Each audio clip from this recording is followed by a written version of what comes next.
El acontecer de América Latina, Estados Unidos y el mundo con Red Mundial de Noticias. A través de Radio Cántico Nuevo. Red Mundial de Noticias con Johnny Romero. Comienza ahora. Hola, ¿qué tal? Aquí está la información en Red Mundial de Noticias, con el apoyo de la BOA, una fuente de información confiable. Aquí están los titulares de las más importantes noticias ocurridas en el mundo hasta este momento. Venezuela dice estar lista para recibir a migrantes y acusa a Estados Unidos de bloquear vuelos. Colombia extradita a Estados Unidos a 8 connacionales vinculados a carteles mexicanos. Canciller hondureño destaca muy buen nivel de relación con Estados Unidos en el tema migratorio. Una ONG denuncia al ministro de Salud de El Salvador y a un exfuncionario por posible corrupción. Decomisos de huevos superan incautaciones de fentanilo en frontera con México en lo que va de 2025, dice CBP. Trump firma una orden para desmantelar casi por completo el Departamento de Educación. El presidente de Estados Unidos pide a la Corte Suprema que actúe contra los jueces que bloquean su agenda. Mueren 3 migrantes en su intento por ingresar a Estados Unidos por la frontera sur.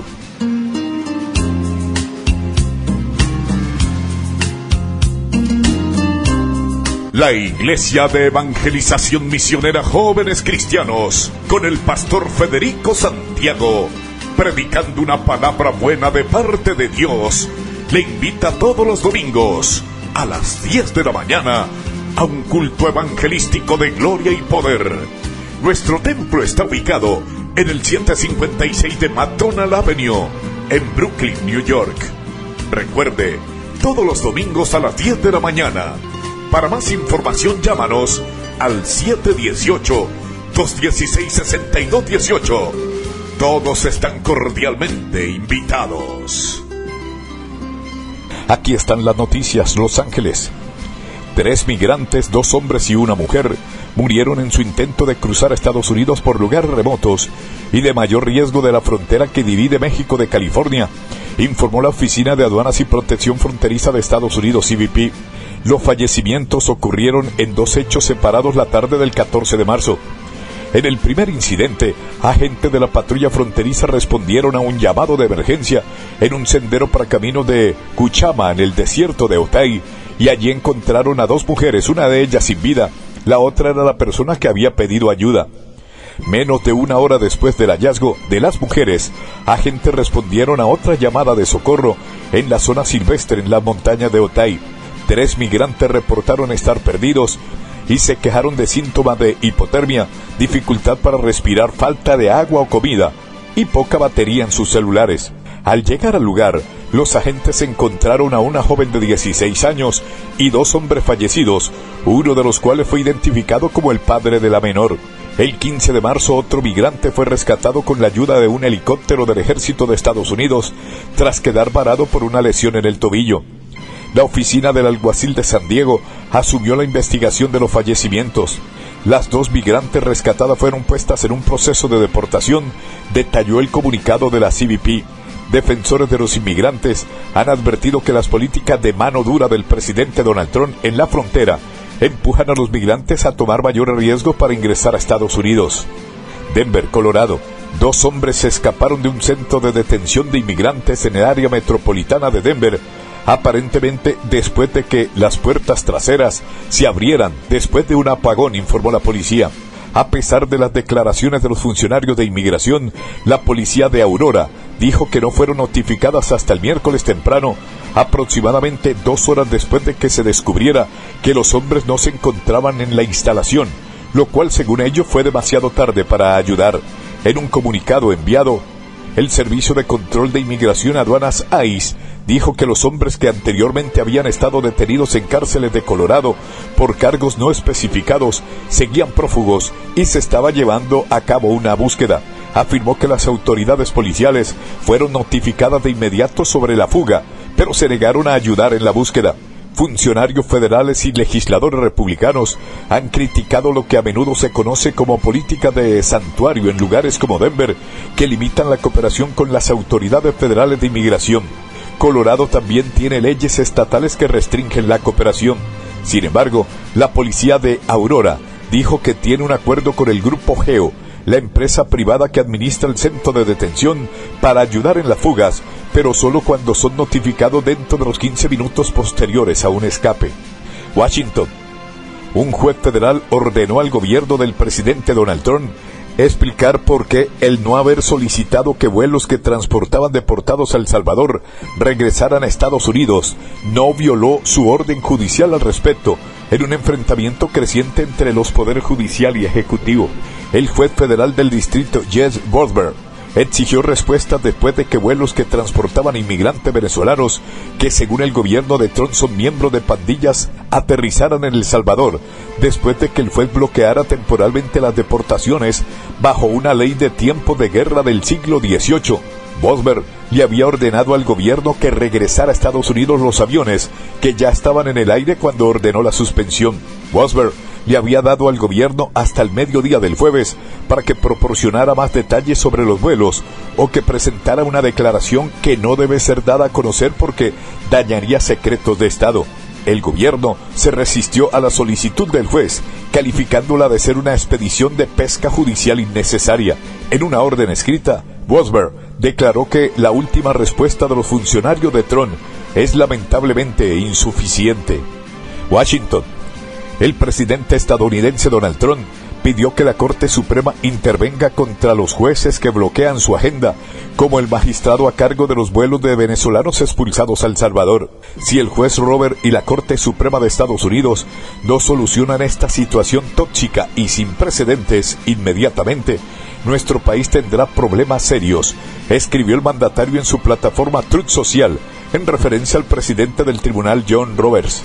Estos jueces quieren asumir los poderes de la presidencia sin necesidad de obtener 80 millones de votos. Quieren todas las ventajas sin ningún riesgo, sostuvo. El juez federal de Washington, James Bosberg, ordenó suspender durante 14 días la expulsión de migrantes en virtud de la Ley de Enemigos Extranjeros de 1798, activada por Trump contra la pandilla venezolana Tren de Aragua. Pero varios vuelos con inmigrantes, muchos de ellos expulsados en aplicación de esa ley, aterrizaron en El Salvador, lo que llevó al magistrado a pedir explicaciones a la administración Trump. En un escrito publicado ayer, el juez estima que el gobierno presentó sus alegatos poco después de la fecha límite del jueves al mediodía y además volvió a eludir sus obligaciones al no proporcionar la información que le pide. Esto es lamentablemente insuficiente, afirmó. El magistrado designado por el expresidente demócrata Barack Obama quiere saber a qué hora partieron los aviones, desde dónde y cuándo abandonaron el espacio aéreo estadounidense, entre otras cosas. Washington. El presidente de Estados Unidos, Donald Trump, firmó una orden ejecutiva para desmantelar en gran medida al Departamento de Educación, cuyas funciones se reducirán a su mínima expresión en línea con su promesa electoral de recortar el gobierno federal y devolver competencias en enseñanza a los estados. La Casa Blanca ha admitido que la agencia, que no puede cerrarse por completo sin la aprobación del Congreso, mantendrá competencias básicas relativas, por ejemplo, a la gestión de ayudas, becas o préstamos estudiantiles. Antes de firmar la orden, Trump aseguró que se trata de una decisión que ha llevado 45 años adoptar, en referencia a la fundación que se dio con el desagrado de muchos republicanos en 1979 del departamento. Este quedará desmantelado de una vez por todas, dijo. Trump rubricó en la Casa Blanca el decreto rodeado por una docena de niños sentados en pupitres que fueron invitados a un evento en el que también estuvieron gobernadores republicanos como Ron DeSantis de la Florida, Jeff Landry de Luisiana, Bill Lee de Tennessee y Kim Reynolds de Iowa, y el congresista también republicano Rick Allen.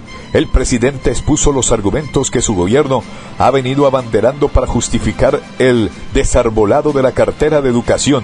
Habló de $3 billones gastados en 45 años y del empeoramiento de los resultados de los escolares estadounidenses en las pruebas de nivel, especialmente el de matemáticas y lectura. Trump aseguró que Estados Unidos es el país desarrollado que más dinero ha gastado por alumno en las últimas décadas y que pese a ello el nivel académico nacional ha bajado.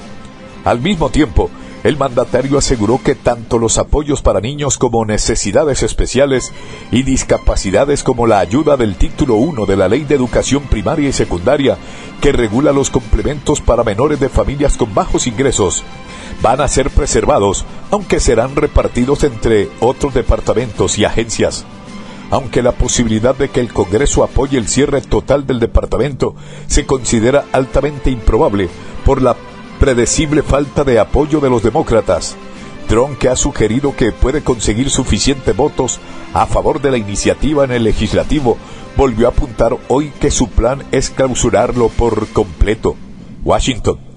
La Oficina de Aduanas y Protección Fronteriza de Estados Unidos, CBP, ha revelado que en lo que va del año se han incautado más productos de huevo que fentanilo en la frontera. Esta tendencia se ha observado especialmente en la región de California. Según los datos del CBP, se han interceptado 5.572 intentos de contrabando de productos de huevo en lo que va de 2025. En cambio, se han registrado 2.571 incautaciones de fentanilo en el mismo periodo. El mes pasado, la agencia informó de un aumento del 158% en las interceptaciones de huevos en San Diego en comparación con el año anterior. Los datos ilustran además que las incautaciones de fentanilo han ido disminuyendo constantemente desde octubre de 2024. Parte de estos registros ven reflejada la estrategia de colaboración del gobierno de México con Estados Unidos, con el cual se pretende evitar la imposición de aranceles. ¿Por qué aumentaron las incautaciones de huevo? El aumento del precio del huevo para el consumidor entre los meses de enero y febrero se atribuyen en gran medida a un brote de gripe aviar que afectó a las aves del corral en todo el país. Lamentablemente, dicha situación ha obligado a los productores a sacrificar millones de gallinas desde finales del año pasado. Se estima que el precio de una docena de huevos durante los 2 meses primeros de 2025 alcanzó en promedio $5.90. Destacando eso, los agentes del CBP también reportaron un aumento del 116% de huevos de contrabando procedentes de Canadá en comparación con los meses de noviembre y diciembre. The New York Times publicó un reportaje en la mañana de ayer jueves titulado "El precio de los huevos bajó, aunque todavía no lo refleje tu recibo". El texto establece que el precio al por mayor ha bajado bruscamente desde el mes de marzo, pero como los huevos suelen tener una vida útil de 4 semanas, los precios en la tienda se mantienen altos. Las autoridades recuerdan a la población que está prohibido ingresar a Estados Unidos con productos agrícolas provenientes de México o Canadá. El Departamento de Agricultura de los Estados Unidos, USDA, establece los criterios de admisibilidad para plantas, productos lácteos y de origen animal. En la página web de USDA, se especifica que no se permite la entrada a la mayoría de los huevos o productos derivados del huevo traídos desde países afectados por ciertas enfermedades graves en aves de corral, como la influencia aviar y la enfermedad de Newcastle virulenta. Los alimentos destinados a la reventa o distribución están permitidos, pero deben importarse correctamente en una instalación de carga. No declarar un producto extranjero puede resultar en multas. Ciudad Juárez, México. Decenas de maestros en la fronteriza Ciudad Juárez, en el norte de México, se manifestaron para exigir la modificación de la ley de pensiones impuestas en 2007, la cual consideran perjudicial a sus intereses laborales. La protesta enmarcada en un paro nacional de 72 horas que comenzó el miércoles, incluyendo la apertura gratuita de peajes y el acceso sin cobro al puente fronterizo con Estados Unidos en el puente Estado Mexicano de Chihuahua. Cherel García, representante de la Red de Defensa de la Justicia, explicó que la principal exigencia del magisterio es la modificación del régimen de jubilaciones. La petición es que se abrogue la ley de impuestos de 2007, que establece como único requisito para la asociación cumplir 15 años de servicio. Lo que hoy pedimos es que se reduzca únicamente en base a los años trabajados, 28 años para mujeres y 30 para hombres, declaró García. Los docentes también denunciaron que bajo el actual sistema de las pensiones son calculadas en unidades de medida y actualización UMAS, lo que ha derivado en jubilaciones con montos reducidos. Lo que no nos conviene es que nos den jubilaciones muy bajas, salarios muy mínimos para sobrevivir ya cuando estamos en una edad adulta. Lo que estamos pidiendo es que se vaya al régimen solidario, donde se paga a través de salarios mínimos, agregó García. La protesta no se limitó a la capital del estado, sino que tuvo réplicas en otros municipios como Cuauhtémoc, Saucillo y Camargo. Ciudad de Guatemala. La Corte de Constitucionalidad de Guatemala otorgó amparo a un hombre acusado de crímenes de lesa humanidad durante la Guerra Civil y ordenó que permanezca en libertad, avalando la decisión de la juez que conoce la causa. Toribio Acevedo Ramírez, de 70 años, es acusado por la Fiscalía y víctima de haber participado en la desaparición y ejecución de decenas de personas durante la guerra en el país centroamericano, hechos que quedaron documentados en un dossier conocido como Diario Militar. Según la resolución de la Corte, con fecha del 19 de marzo y publicada el jueves, el fallo de la juez Claudette Domínguez de otorgarle medida sustitutiva de prisión al acusado debe mantenerse en firme. El fallo había sido revocado por una sala de apelaciones a petición de la Fiscalía y los abogados de las víctimas, que reclaman que la ley de Guatemala no permite a acusados de crímenes graves permanecer en libertad mientras son procesados. Según las acusaciones, Acevedo Ramírez es jefe de seguridad de la empresa Cementos Progreso. En complicidad con militares y policías, secuestraron, desaparecieron o ejecutaron a decenas de personas durante la guerra. La Fiscalía les acusa de los delitos de desaparición forzada, asesinato contra los deberes de humanidad. San Salvador. Abogados de la organización no gubernamental Cristosal denunciaron ante el Tribunal de Ética Gubernamental al actual ministro de la Salud, Francisco Alaví, y a Jorge Aguilar, exfuncionario de la cartera, por presuntos actos de corrupción en El Salvador durante la pandemia de la COVID-19. De acuerdo con la información de la ONG, el Ministerio de Salud compró 100.000 protectores faciales a la sociedad Insema S.A., de la que Aguilar era accionista y presunto beneficiario final. La denuncia señala que el contrato de compra fue por $250,000 a un precio unitario de 2,50 por cada protector facial, lo que representa un sobreprecio del 121% en comparación con los precios en ese momento ofrecidos a otras entidades privadas. Cristosal explicó que un aspecto alarmante es que los protectores faciales adquiridos no estaban incluidos en el catálogo de insumos médicos autorizados para compras directas, según el decreto legislativo vigente en ese momento, lo que sugiere un posible desvío de fondos destinados a la adquisición de insumos médicos esenciales. La abogada Ruth López dijo a periodistas que insta al TEC a que investigue y determine la responsabilidad ética que estos funcionarios han podido tener. El Tribunal de Ética Gubernamental es el ente rector de la ética pública, encargado de velar por el cumplimiento de la Ley de Ética Gubernamental, con competencia para prevenir y sancionar las prácticas corruptas en El Salvador. La pandemia, lastimosamente, sirvió para que muchos funcionarios se beneficiaran de los recursos públicos y de las contrataciones públicas, señaló López. La abogada recordó que Cristosal presentó en noviembre pasado una denuncia también ante el TEC contra el ministro de la Salud por haberse favorecido a sus familias a través del proceso de contrataciones públicas, y lamentó que casos como este no hayan sido investigados por las instituciones correspondientes.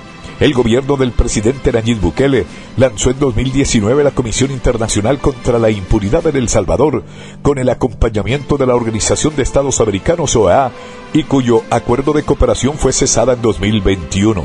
Tegucigalpa. El canciller de Honduras, Eduardo Enrique Reina, afirmó que su país está en muy buen nivel de relación con el gobierno de Estados Unidos, ya que ambos países han iniciado un proceso de conversaciones muy francas y directas con lo que respecta a temas como el migratorio.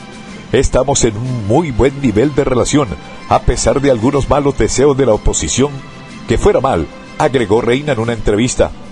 Reina detalló como ejemplo la llegada de un vuelo procedente de Estados Unidos a la base militar hondureña de Palmerola, en Comayagua, donde viajaban migrantes venezolanos, quienes posteriormente fueron trasladados a otra aeronave venezolana para retornar a su país de origen. Añadió que ambos países han iniciado un proceso de conversaciones muy francas y directas en lo que respecta a temas como el migratorio. El diplomático confirmó además que a San Pedro Sula, norte de Honduras, han llegado entre 7 u 8 aviones militares con migrantes hondureños deportados que se suman a otros que han arribado en vuelos civiles. La portavoz de la Casa Blanca, Caroline Leavitt, había confirmado que el 15 de marzo Estados Unidos había expulsado a 261 migrantes en 2 vuelos a El Salvador y Honduras y que partieron desde Texas. Caracas. La administración de Nicolás Maduro, quien juró para un tercer mandato tras su cuestionada reelección, dijo que luego del retorno de 311 migrantes venezolanos desde México, estar lista para recibir más connacionales, pero acusó al Departamento de Estado de Estados Unidos de estar bloqueando estas operaciones de repatriación. Estamos completamente listos, solamente a la espera de que se den las coordinaciones necesarias, declaró el representante del chavismo en las negociaciones con Estados Unidos, Jorge Rodríguez, desde el Palacio de Miraflores, sede del Ejecutivo venezolano, tras una reunión con familiares de deportados recientemente por Washington a El Salvador. El también presidente del Parlamento anunció que la administración chavista está contactando a los mejores bufetes en materia de migración en Estados Unidos para que representen a Venezuela y a todos y cada uno de los migrantes venezolanos.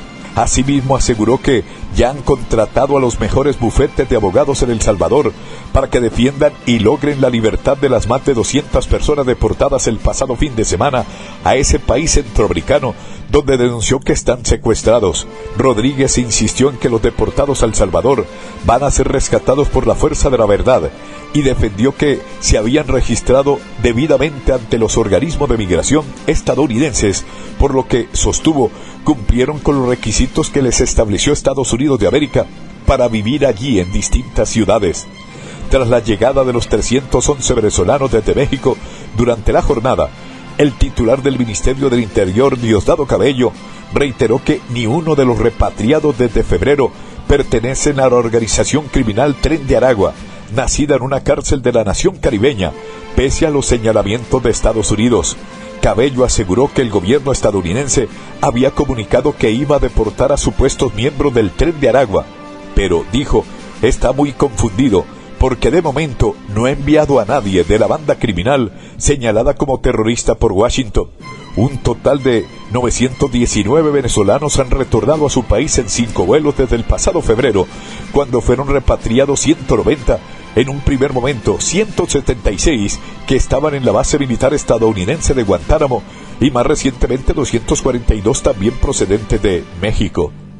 Aquí está el informe. El ministro del Interior de Venezuela, Diosdado Cabello, dijo este jueves que 311 venezolanos retornados desde México llegaron al país en un vuelo de la aerolínea estatal Conviasa, tras un acuerdo con el gobierno mexicano. El ministro agregó que el grupo llegó gracias a un acuerdo directo con el gobierno de México, pero no dio detalles del convenio. La aeronave de la sancionada aerolínea estatal Conviasa llegó al aeropuerto de Maiquetía pasadas las 11:30, con 311 pasajeros a bordo que en principio no son deportados de Estados Unidos, sino venezolanos que no pudieron llegar a este país. Hemos logrado que este grupo importante de venezolanos, en un grupo de 311 personas, vienen mujeres, vienen familias, vienen hombres, niños, regresen, agregó Cabello desde el aeropuerto internacional cercano a Caracas. Atención Lima. La fiscal general del Perú rechazó ante la prensa que delincuentes detenidos por la policía luego sean liberados por el Ministerio Público. Las declaraciones de Delia Espinosa ocurren en medio de una ola de asesinatos y extorsiones que azota al país y ha provocado una crisis política.